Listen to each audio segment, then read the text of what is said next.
What do you think the future of video journalism is? I think it's going to be a constant process of reinvention, because until recently what we've had is different kinds of styles which attach to different kinds of platforms. There's a kind of radio journalism, there's a kind of conventional TV journalism, and there's a kind of print journalism. Now all those journalisms are flowing into each other. Those platforms, stuff can be swapped. There aren't frontiers between them. So video journalism, like all other forms and habits and conventions, is going to have to be reinvented. Particularly it's going to have to be reinvented for new sites on the web. You've already seen lots and lots of experiments, and the exciting thing, I think, for journalists who are just starting out now is that they can invent a new way of doing things. My general impression is that stories will be illustrated by shorter pieces of video, woven in, or plaited in, if you like, with other things, words, stills, audio, and so forth.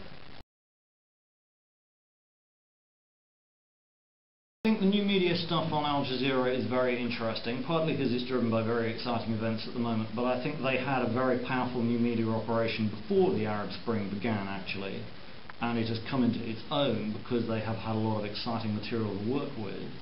I think that the way in which I don't think I would necessarily look at big organisations.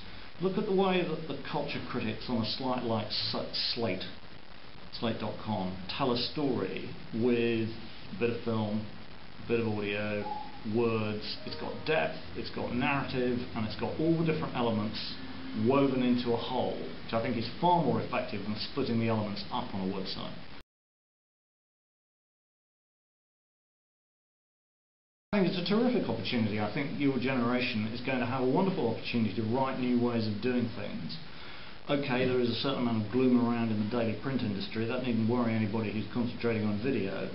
And there are terrific opportunities to do things in new styles, invent new ways that will spread around and people will adopt because they're so good. There's no problem about the demand for journalism or the demand for news. It's just bits of the business model, particularly the daily printed model, aren't working very well. But that's no reason that everybody else is to go around being depressed. Okay, thank you very, very much.